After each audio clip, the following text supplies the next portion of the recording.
Next up on the show is Nate Kear, the owner of a TruBlue Home Services franchise here in San Antonio. That's a handyman and home remodeling service here in San Antonio.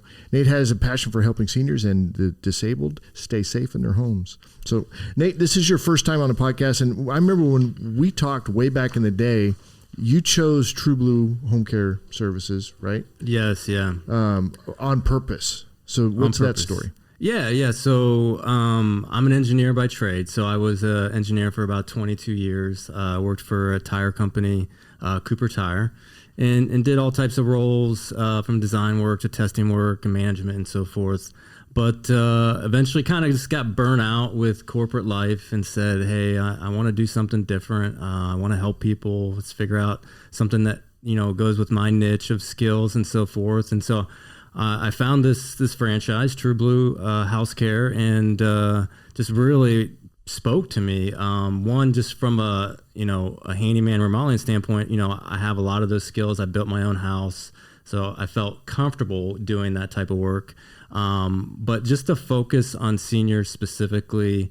And then when I found out some of the issues with seniors in terms of their fall rates, the hazards that they're in their home with now, it's kind of mind-boggling. And so I was like, man, there's a real opportunity here to help people as well as just grow a business.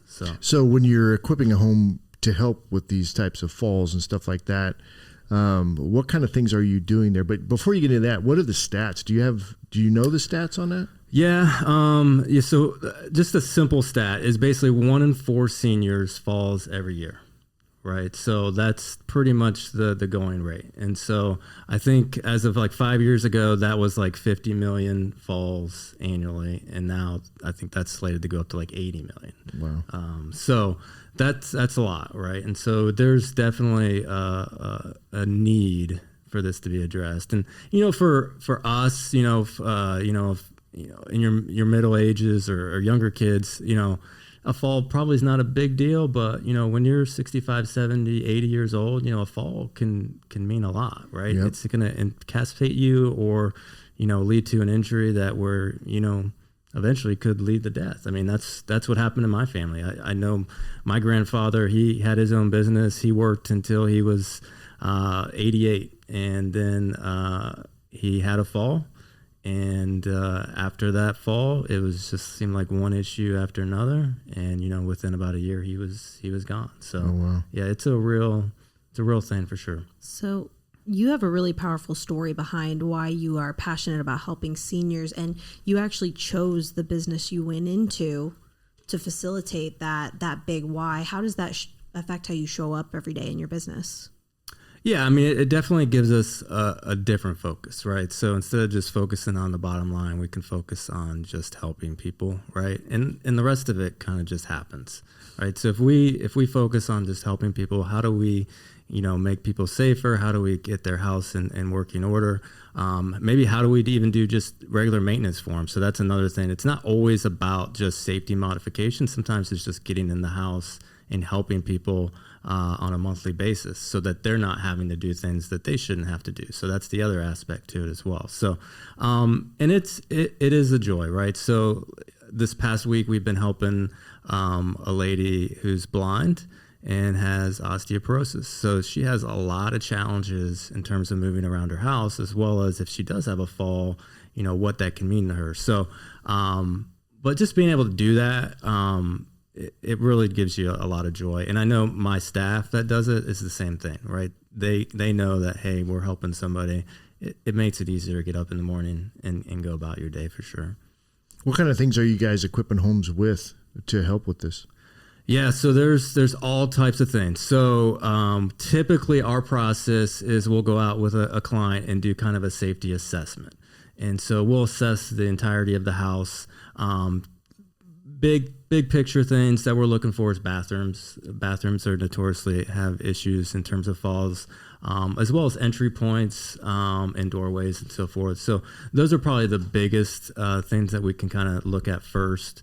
And then after that, it could be, hallways, doorways, could be lighting. Lighting's a big thing as well. It could be flooring modifications as well. But there's a lot of things in the bathrooms in terms of accessibility, getting in and out of the shower or bathtub, your toilet situation, your doorways, in terms of if you have stairs that lead into the house or stairs in the house itself. How do we address those and getting up and down those stairs, whether it be, with a full chair or just, some additional railings or ramps or those type of things. So there's a lot of different things. There's a lot of different things. And they don't all have to cost thousands and thousands of dollars. Some of them can be pretty simple things that we can do, for even hundreds of dollars that can make people a lot safer. And I know a lot of people will hold off on holding or even calling repair people because they're just nervous about the cost of it. So that's really great to hear that cost doesn't have to be astronomical. Something I'm curious about, though, in the world of construction handyman repairs is I remember when I was running my real estate business, handyman was one of the number one requests from people. And I almost could never refer it out because I couldn't find a handyman that would continue to show up. And I know a lot of people feel that frustration. You call a handyman, he comes out, he does something, then you can never get a hold of him again. How do you deal with that as the owner of a business that works in that trade? Yeah, no, that's a great question. So, I mentioned my background. And so when I came into this, and we're 2 years old at this point. So when I first came into it, it wasn't the first 2 weeks. I heard story after story from clients saying, yeah, I had this guy and he showed up for day one and then he didn't show up anymore. Or he took my money and never showed up. Mm-hmm. Or, he was there and then all of a sudden the price went from $500 to $1,200, right? So unfortunately, our industry is not very good at that. We're not accountable. And so when we started our business, I sat down with my guys, we thought through and said, hey, we're going to have to be different if we're going to do this right. If we're going to work with seniors, we've got to be more accountable than other people. And just in general, we've got to basically be different. And so that's just in our nature at this point. But I tell all my guys, from when they're out there doing the job, look for one thing that's going to be what I call exceed expectations, right? So this is the goal of the job. And then every time we do a job, we're tasked with trying to find one thing to exceed expectations. And that could be from a customer service standpoint, having a conversation, being nice. It could be we're actually physically going to do something. Hey, I noticed your doorknobs are kind of loose. I'm going to go ahead and take care of that for you while I'm here.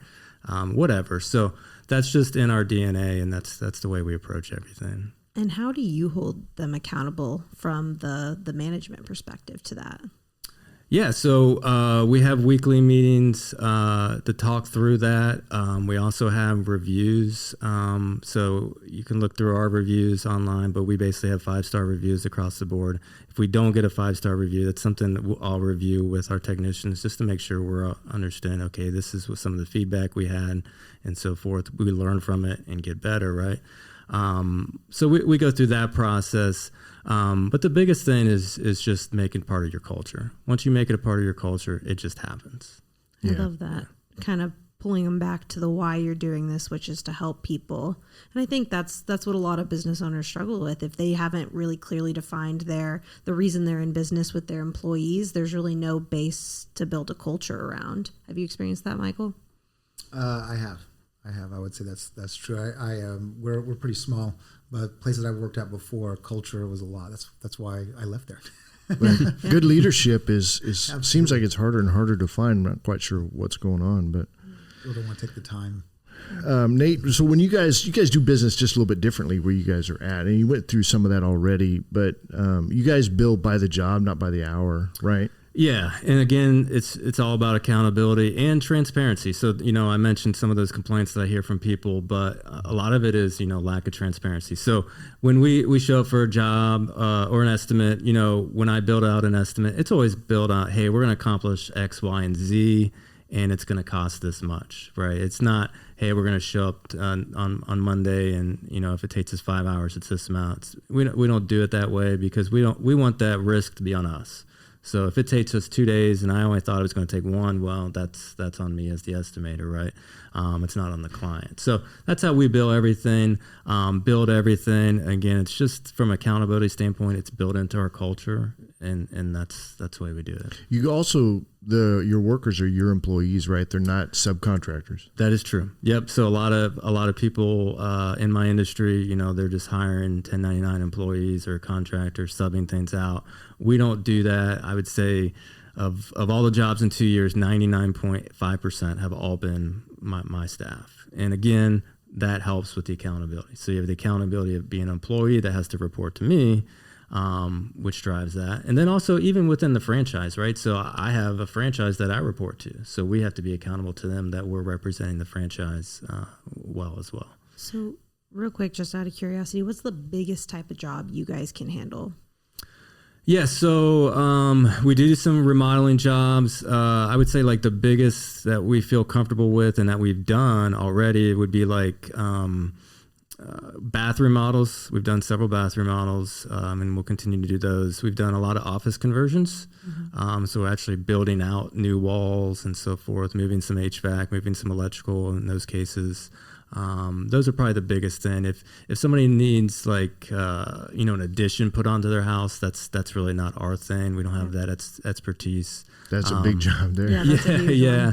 But a lot of cosmetic types things we can definitely handle, which is the majority of what people are looking to do. So when materials that you guys need to do the job, is that included in your bids? It is, yes. So sometimes we'll have some clients that want to get their own materials, which is fine, but I would say 95% of the time we're burning the materials with us. We try and kind of be, more of a premium level, not your neighborhood handyman that just kind of shows up and does the job. We're actually scoping everything out for you, figuring out the proper materials that you need, and then bringing those to the job, yeah. It'll save you money in the long run. Right. Yeah. So community efforts, I know you guys do something pretty regular. What are you guys doing with the community? Yeah. So just to give back, we'll talk to our clientele as well as just kind of our network within our company. And we try and do one basically charity type job every quarter. And so that could be, just home maintenance for somebody, could be home repairs.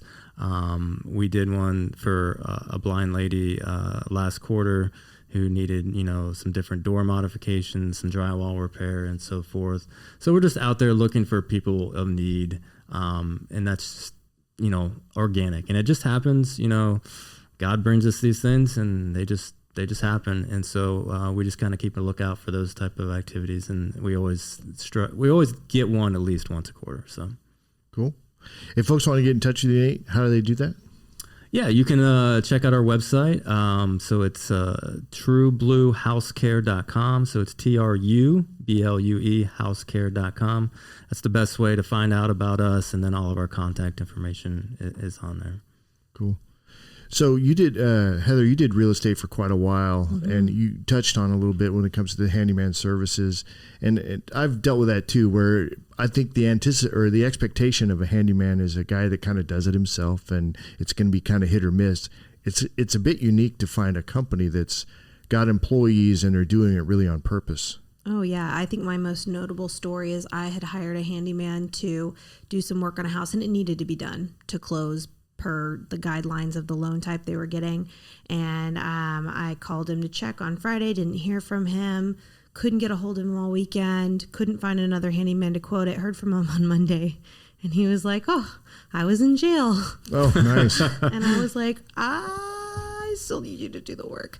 Thankfully, It was an empty house. But I mean, that's one of the big struggles I feel like with a lot of the trades is they get into it and they're here to do the work. And I feel like it's not so much malicious. It's just one thing leads to another, and there's so much demand that all of a sudden everyone's calling them and they have to decide what they're going to do. You can get a little overwhelmed, and without leadership, it kind of all falls apart. And then all of a sudden nobody wants to work with them because they've burned everybody. So I think that's great that you specifically are leaning into the culture with your team and you're hiring them as employees. So it's no longer on them. It's kind of on you to teach them how to do it per your company expectations, and then you can communicate that to the customer. There's a big difference between being a handyman and being a handyman company. Mm-hmm. Yeah. And I always try and take that burden away from my guys. So my goal is always to make it as easy as possible for them. So when they show up, they're ready to roll. So I already have the materials for them. They grab the materials in the morning, they show up for the job, right? And so that again, it's accountability. So I'm accountable to them. They're accountable to the work. But yeah, it makes things go a lot smoother. If they can focus on just the job itself and not have to focus on the next job or getting the next lead or whatever, everything goes a lot smoother. So yeah, and I would agree, we're a handyman company, but we're not the typical handyman that you see in your neighborhood. We do work with a ton of real estate agents because of that, because they recognize, wow, this is a professional group that I can call and I know it's going to get done. Right. And it's not, hey, I can't reach somebody and so forth. So realtors love working with us.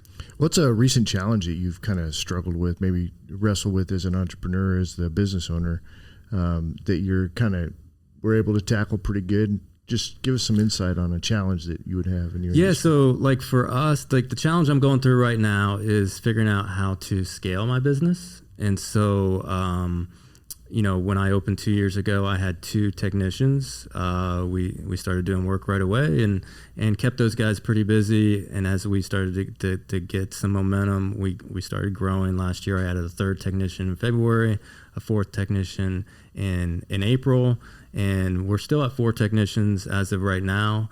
But we're trying to figure out how to scale. And I say that because it's basically me and those guys. And there's a point where I only have so much time to figure out how to network and chase down leads and get estimates and so forth. Those guys are all out, doing the work itself.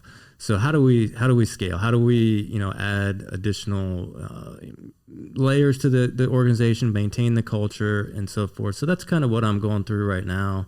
And then find the proper staff that's going to support that. So I love hearing that. That's a huge question, especially 2 years in. That's where most entrepreneurs, if they've made it that far, they get to that point where it's like, okay, I've been hustling for 2 years to build my business, and now I'm looking at how do I make this grow outside of myself. So what's the first thing that you're working on toward that goal to scale? Yeah, so I have some roles identified. The first thing I did was I actually hired a virtual assistant to take some of the administrative load off of myself. So that's been beneficial. I did that about a month ago now. And then the next part, I think, for us is to really have somebody in the field managing the work itself, so I can pull myself away from that everyday situation and focus on bigger picture things. So we're in the process of doing that. I've talked to my existing staff and said, hey, this is a need. I would love for one of you guys to take this role. Mm-hmm. You need to show me, over the next few months, can you do that type of role, right? So that's kind of where we're at. And so, I hope one of them is going to step up, and I think we will. We'll see that, but that's kind of where we're at. So. Well, we are actually over on time just a little bit, but it goes by fast, right? Yeah. We need to have a conversation on this instead of meeting every day. All right, as we wrap up the show, a quick reminder to check out our latest podcast and catch video versions of the show anytime by visiting our website at satalkradio.com. That's going to be it for us. You guys have a great week, and we will see you on the next one. Sounds good. All right.